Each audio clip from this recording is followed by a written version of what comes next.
Next topic है हमारा women empowerment. इसका एक्चुअली मतलब है कि जो महिलाएं, जो विमेन हमारे सोसाइटीज़ में इतनी निचली कक्षा में रह रहे हैं, उनको कोई ऑप्शन नहीं है लाइफ जीने का, उनकी लाइफ को जस्टिफाई नहीं मिल रहा है। वो वैसी औरतों को हौसला देने का, वैसे विमेन को ताकत देने के लिए विमेन एम्पावरमेंट किया जा रहा है by the government, by the people, by the organisations, NGOs वगैरह।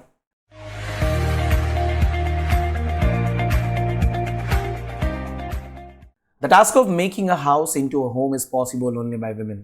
You can see a perfect example of this at home. बिल्कुल सही लिखा है। अगर किसी मकान को घर बनाना है तो वहाँ पर जो मेन रोल होता है वो एक विमेन का होता है। मतलब आपके माँ, आपकी मम्मी, आपकी दादी, आपकी बुआ, जितने भी लेडीज़ है घर में, क्योंकि वही घर को संवारती है, संभालती है। जैसे आप बेसिकली क्या होता है घर में, जो मैन होते हैं वो काम पे जाते हैं, है ना। इसीलिए ऐसा माना जा रहा है कि भाई महिला ही घर संभालेगी। सो एक बेस्ट एग्जांपल है सबके घर का। Women are seen at the forefront of caring for children and other responsibilities at home in addition to their professional duties. देखना ये भी देखा है कि काफ़ी सारी महिलाएं काम पे भी जाती है, घर पे आके खाना बनाना, बच्चों का ध्यान रखना, घर का ध्यान रखना, ये डबल रोल वाला काम महिलाएं एवरी डे करती आ रही है। जो वर्किंग लेडीज़ है उनके बारे में बात कर रहा हूँ। So modern time में women are facing such challenges. In addition to all her duties at home, she also participates in the management of the house and fulfilling financial responsibilities. घर तो संभालना है, पर वो जो पैसा कमा के ला रही है उसमें से कुछ पैसा वो घर के खर्च में भी देती है। तो इस मुताबिक फाइनेंशियल जो प्रॉब्लम्स है और फाइनेंशियल मैनेजमेंट है उसमें भी लेडीज़ बहुत शार्प होती है, याद रखना ये। In modern times, women have succeeded in establishing their own identity. In today's time, women are advancing with their unique identities in various fields. Apart from sports, films, entertainment, politics, space, women are getting involved in the areas of science and research. Women are moving forward in difficult fields like defense में भी जाती है महिलाएं आजकल. Many women in our country have achieved extraordinary feat. तो ये जो women empowerment, अगर हमने ये नहीं किया होता तो आज हमको जो बड़ी बड़ी हस्तियां हैं, बड़े बड़े जो नामी लेडीज़ हैं, वो हमें नहीं मिल पाती। उसके लिए ऐसी काफ़ी सारी लेडीज़ आगे जाके अपना नाम बना सकती हैं इन फिल्म इंडस्ट्री, बिजनेस में, पॉलिटिक्स में, स्पेस में, या फिर आर्मी में पायलट बन के कुछ भी करके। आगे हम ऐसी ही बात करने वाले हैं। जैसे इस पैराग्राफ में आपको एक फोटोग्राफ दिखाई दे रहा होगा आपकी टेक्स्ट बुक के अंदर। There have been a number of programs and planning by the government in the last 2 decades to empower women.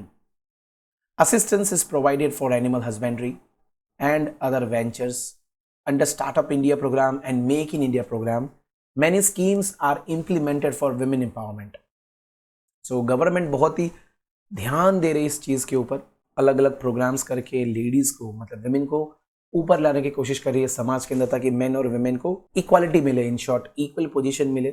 लोग लड़कियों को ऐसा ना समझे कि ये लड़कियां नहीं कर सकती। So make in India program, startup India program में गवर्नमेंट ने काफ़ी सारी स्कीम्स निकाले हैं लड़कियों के लिए स्पेशली। जैसे विमेन को फाइनेंशियल असिस्टेंस, मतलब पैसे देना। मैंने काफ़ी सारे रील्स में देखता हूँ, कई बार में काफ़ी सारी महिलाएं आजकल बिजनेस करना शुरू कर दिए हैं गवर्नमेंट की लोन की वजह से। जैसे 50,000 की लोन, 1 लाख रुपीज़ की लोन, 2 लाख रुपीज़ की लोन, या फिर वो सेइंग मशीन मिलता है उनको, या फिर कंप्यूटर करती है तो घर पे कंप्यूटर मिलता है, कंप्यूटर पर बैठ के कुछ डेटा एंट्री काम कर सकते हैं। ऐसे काफ़ी सारे काम हैं। ये तो 2-3 एग्जांपल्स आपको मैंने दिए। Government schemes, public bodies and others help women to become self sufficient. Self sufficient मतलब खुद का काम, खुद की लाइफ को संभाल सकती है। अगर हस्बैंड नहीं है तो वो खुद कमाकर एटलीस्ट घर को पाल सकती है। क्योंकि ऐसी काफ़ी सारी चीज़ें देखी गई, जब हस्बैंड नहीं होता या तो बाहर चला गया या तो फिर उनकी डेथ हो गई, तो बच्चों को पालने के लिए उस महिला के पास कुछ नहीं होता है, क्योंकि उसकी जॉब तो चली गई। और ये प्राइवेट वाले, अगर हस्बैंड की जॉब गई तो थोड़ी ना कुछ देने वाले हैं, वो कुछ नहीं देने वाले उसकी फैमिली को। ज़्यादातर यहाँ पर भी शोषण होता है। इसके कारण इन महिलाओं को आगे बढ़ाना पड़ेगा। ऐसी प्रॉब्लम से बाहर आने के लिए हमें भी काम करना है, मिलजुल के काम। आगे यहाँ पर कुछ एग्जाम्पल्स दिए। सबसे पहला जो एग्जाम्पल है Pratibha Singh Patil. She has got the honor of becoming the first women president of our country. काफ़ी प्राइड वाली बात है, देश की पहली, वो भी लेडी प्रेसिडेंट जो बनी थी वो थी प्रतिभा सिंह पाटिल। ये ऑनरेबल पोजीशन थी that was add on to this women leader of Rajasthan. ये राजस्थान से बिलोंग करती थी, इलेक्शन में पॉलिटिकल में बहुत आगे थी। She is remembered for her simplicity and instinctive lifestyle. वो बहुत सादगी पूर्वक और सच बोलने वाली लेडी थी, काफ़ी मेहनत करी और प्रेसिडेंट के पद तक पहुंची। आज वो हमारे बीच में नहीं है। आइए बात करते हैं इंदिरा गांधी के बारे में। ये भी आज जितने भी आप फेसेस दिख रहे हैं आज की तारीख में इंडिया में, वो नहीं है, उनकी डेथ हो चुकी है।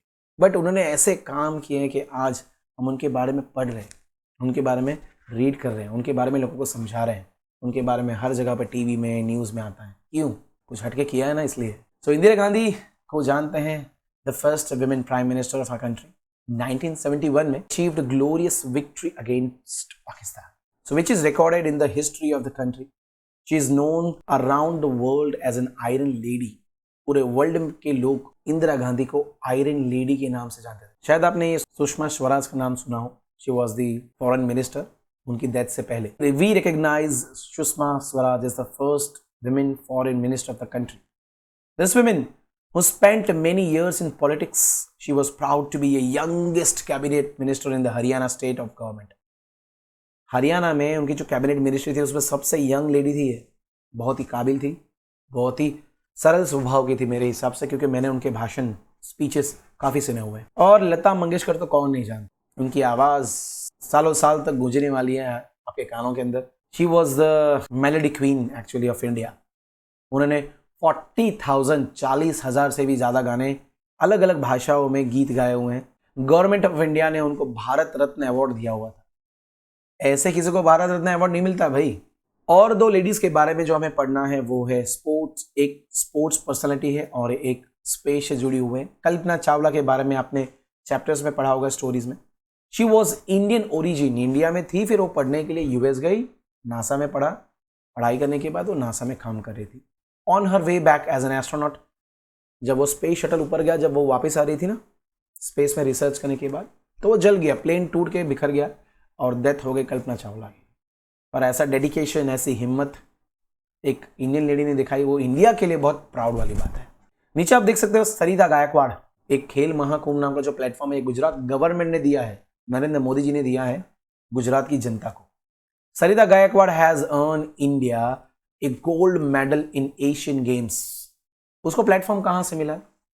स्कूल्स में तो हर कोई खेलता है, बट बड़ा प्लेटफॉर्म देने के लिए खेल महाकुंभ ऑर्गेनाइज हुआ था, वहाँ से ये लेडी बाहर आई। सरिता गुजरात से सिलेक्ट हुई थी और गुजरात ने, गवर्नमेंट ने इनको एक ब्रांड एम्बेसडर बनाया था। उनकी कैंपेनिंग की थी माल न्यूट्रिशन फ्री गुजरात के। गुजरात में कोई भी बच्चा भूखा नहीं रहना चाहिए, उसके शरीर में सारे न्यूट्रिएंट्स होने चाहिए। तो वो एड में इन्होंने अच्छा रोल प्ले किया है। तो चलिए आगे बढ़ते हैं इसी के साथ।